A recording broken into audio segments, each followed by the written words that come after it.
Hello विद्यार्थी मित्रों, हवे आपणे FYBA special English paper number 4 poem number 7 the collar written by George Herbert poem जोईए। George Herbert is also metaphysical poet. George Herbert पण metaphysical poet है, John डननी जेम ज। Born in 1593 and died in 1633. 1593 જન્મ અને 1633 મૃત્યુ. આન્સરની શરૂઆતમાં પહેલાં સૌપ્રથમ પોએટનો ટૂંકો પરિચય લખવો જરૂરી છે. Was one of the major metaphysical and devotional poets. George Herbert એક મોટા ગજાના મેટાફિઝિકલ અને ડિવોશનલ ભક્તિ કવિ છે. The collar is one of the most famous poems by George Herbert. Collar એ તેમની one of the most famous સૌથી લોકપ્રિય કવિતાઓમાં એક છે. Right from the opening line, પોએમની શરૂઆતની લાઇનથી જ the tone of the poem is one of the bluster. પોએમનો ટોન જ બ્લસ્ટર છે. બરાબર મિત્રો, બ્લસ્ટરનો મિનિંગ આ રીતે તમે પણ જોઈ શકો છો.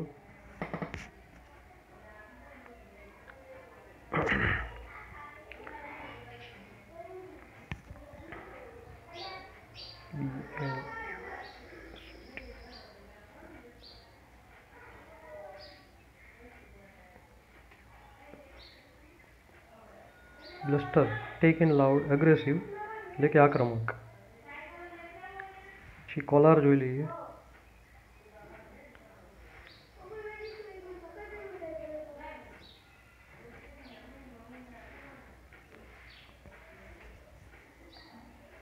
કોલાર, કોલર જેને કહીએ આપણે, the part around the neck of a shirt, ગળાની ફરતેનો ભાગ.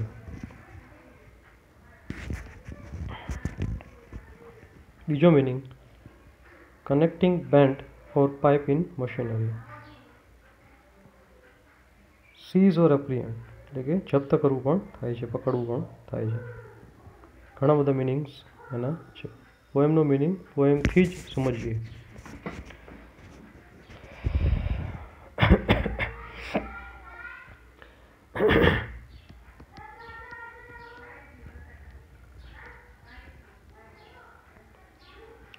Kolar. The speaker in the poem rejects belief in God. Poet પોએમમાં ઈશ્વર પ્રત્યેની જે માન્યતા છે તેને નકારે છે. He feels that the belief in God is like a bondage. તે માને છે કે ઈશ્વર પ્રત્યેની જે માન્યતા છે તે એક બંધન સ્વરૂપમાં છે.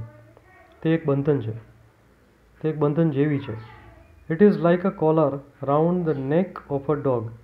તે એક કૂતરાના ગળામાં પટ્ટો હોય, તેના કારણે કૂતરો જેમ કંટ્રોલ થાય તેવી જ રીતે માણસ ના ગળામાં એ કંટ્રોલનો પટ્ટો આવી જાય છે.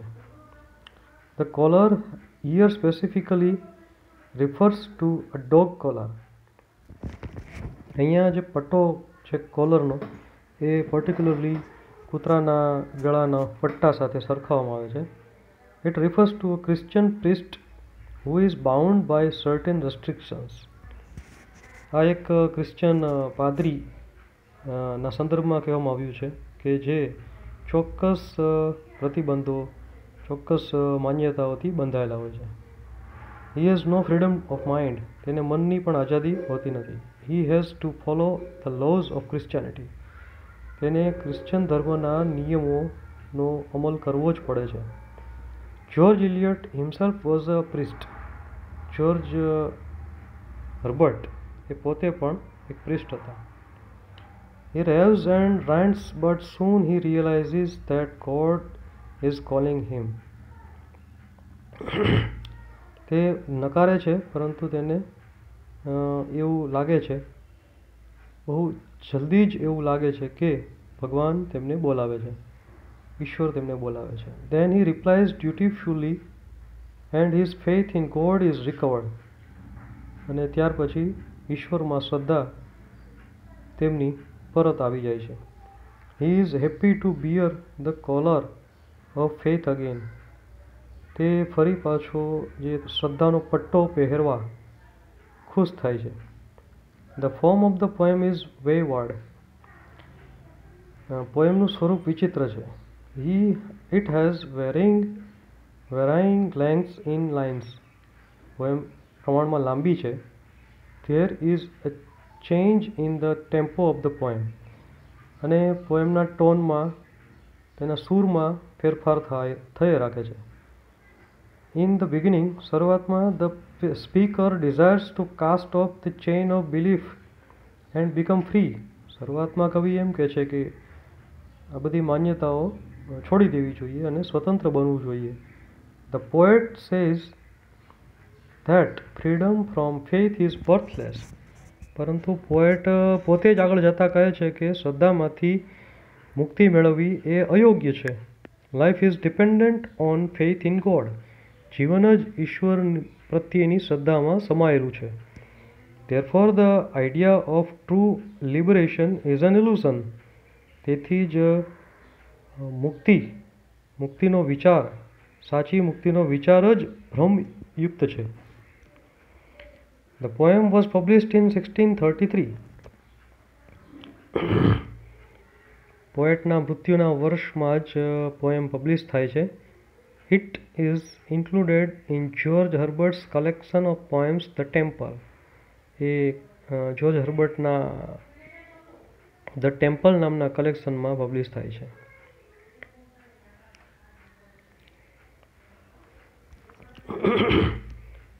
The poem depicts a person who experiences a loss of faith and feeling of anger over the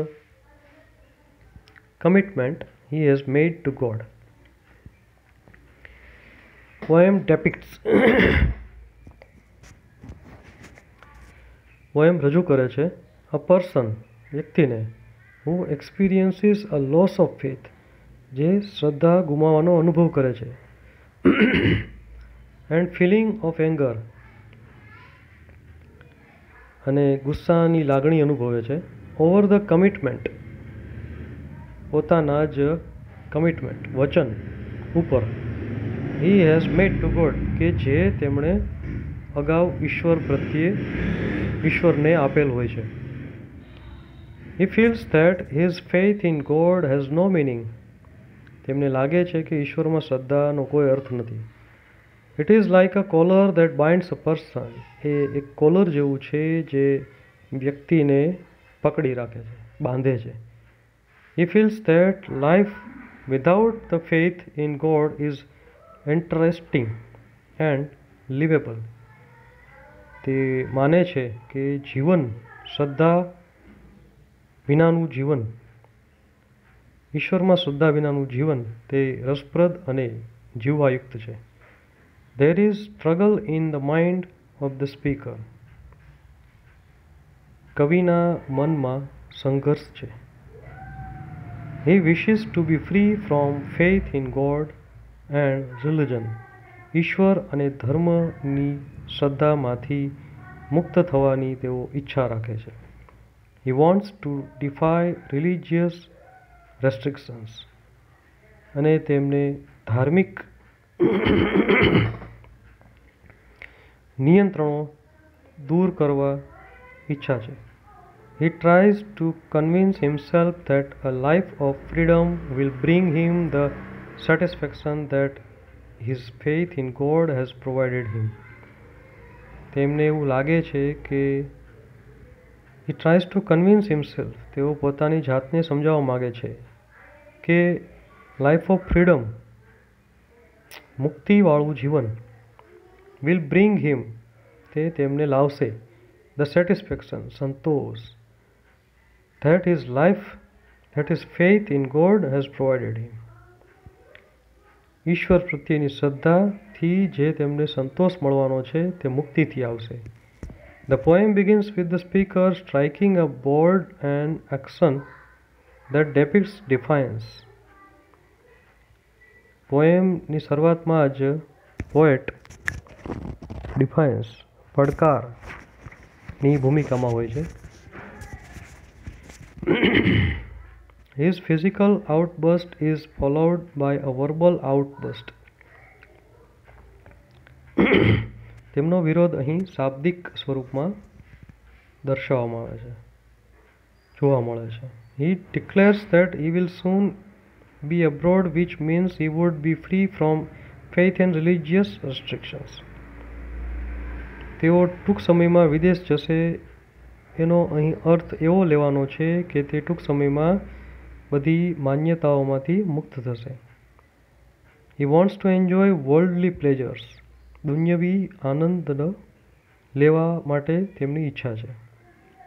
He lived as Christian, but he was bound by religious norms and limitations.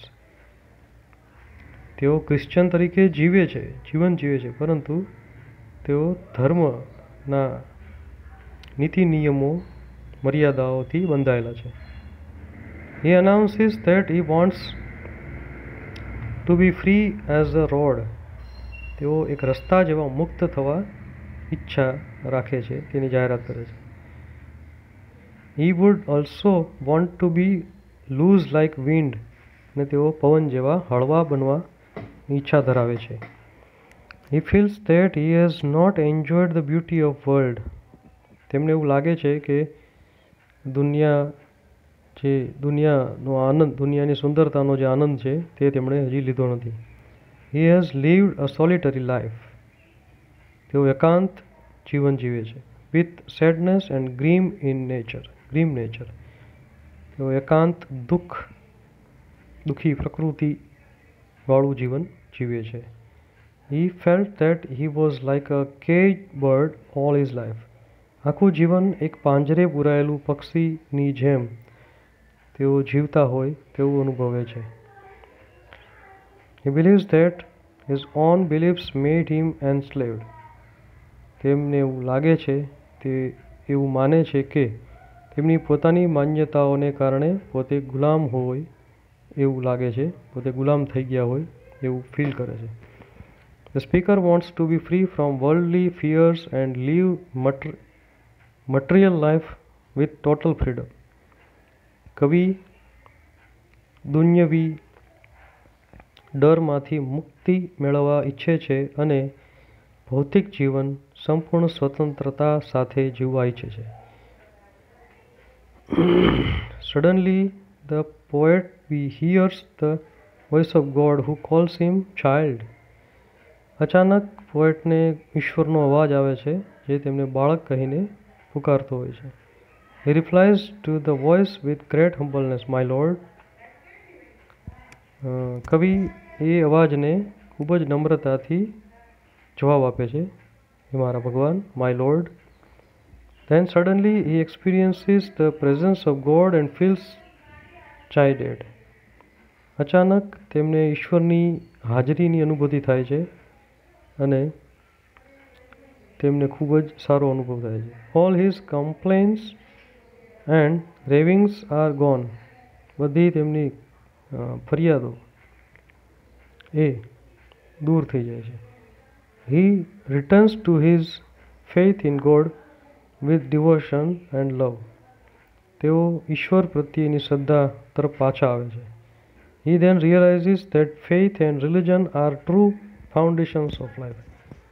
અને હવે તેમને ભાન થાય છે કે faith and religion, શ્રદ્ધા અને ધર્મ એ સાચા જીવનના પાયા છે.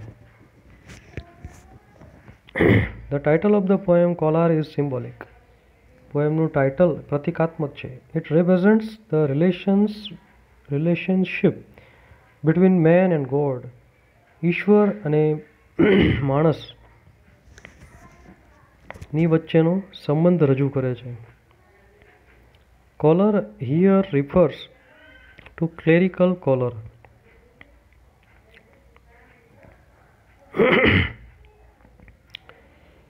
કોલર અહીં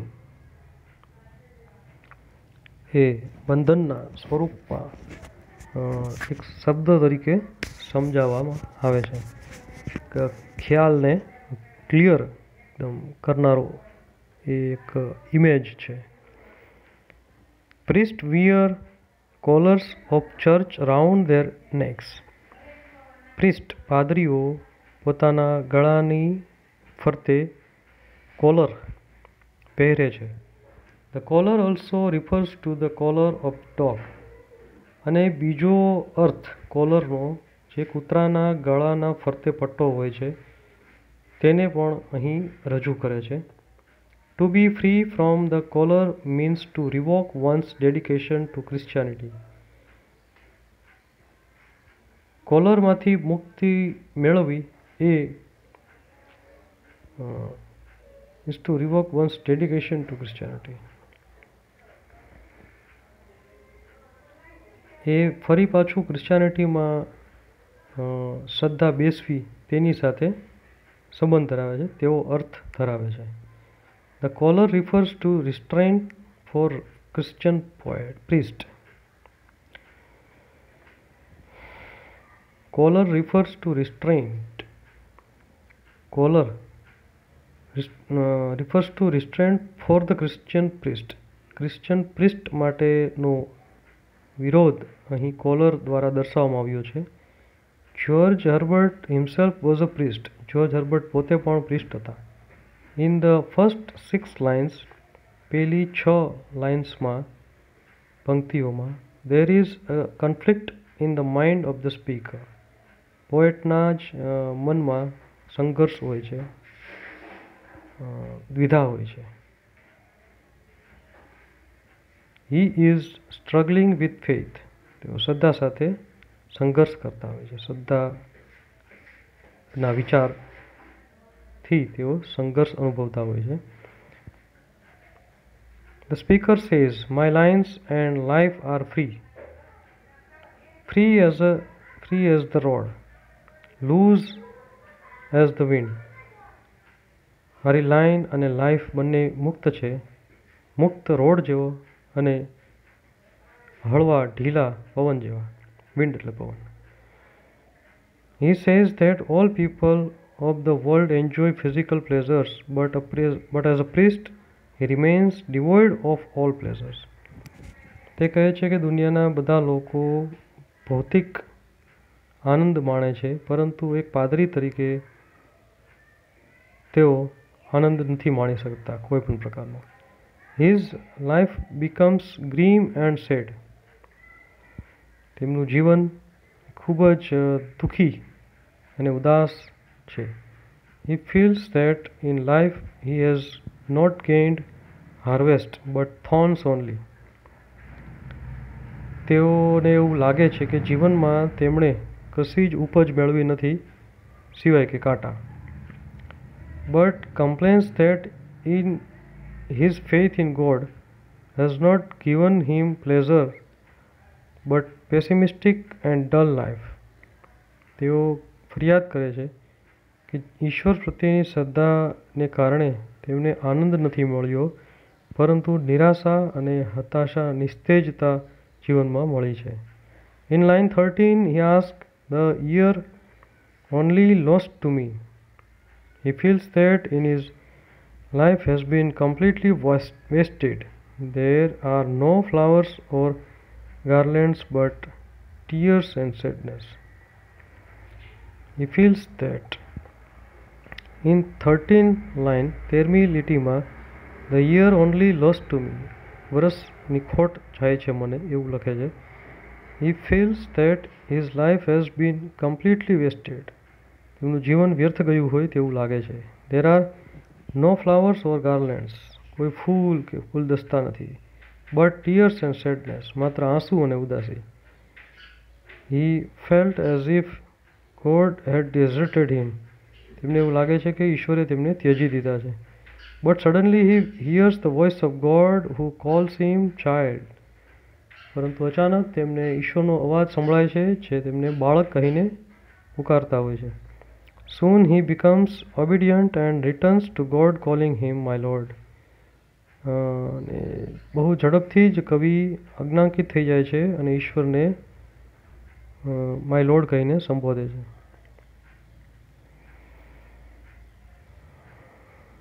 એટ ધ એન્ડ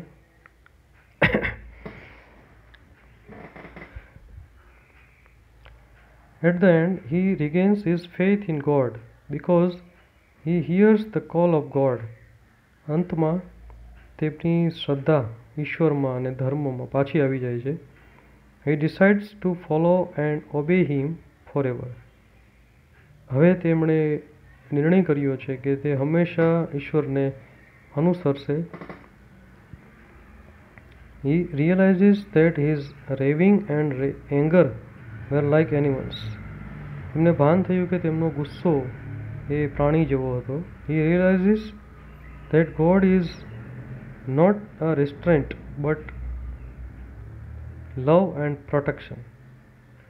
હવે તેમને ભાન થાય છે કે ઈશ્વર એ નિયંત્રણ નથી પરંતુ પ્રેમ અને રક્ષણ છે. The poem ends in silence and peace. Poem ખૂબ જ શાંતિથી પૂરી થાય છે. Speaker regains faith and decides to follow God forever. પોએટની શ્રદ્ધા ઈશ્વરમાં પાછી આવી જાય છે અને હંમેશા ઈશ્વરને અનુસરવા નિર્ણય કરે છે. He realizes that to live life without God is meaningless. He realizes that તેઓ એવું માને છે કે to live life without God is meaningless. ઈશ્વર વિના જીવન જીવવું એ વ્યર્થ છે. God protects all human beings. ઈશ્વર દરેક માણસને રક્ષણ કરે છે. With love and so one must never give up faith in God. ઈશ્વર પ્રેમથી બધાને રક્ષે છે જેથી દરેક વ્યક્તિએ ઈશ્વરમાં શ્રદ્ધા રાખવી જોઈએ અને આ શ્રદ્ધા કદી છોડવી ન જોઈએ. તો આ હતી કોલર નામની પોએમ નંબર 7 કોલર નામની કવિતા. Thank you.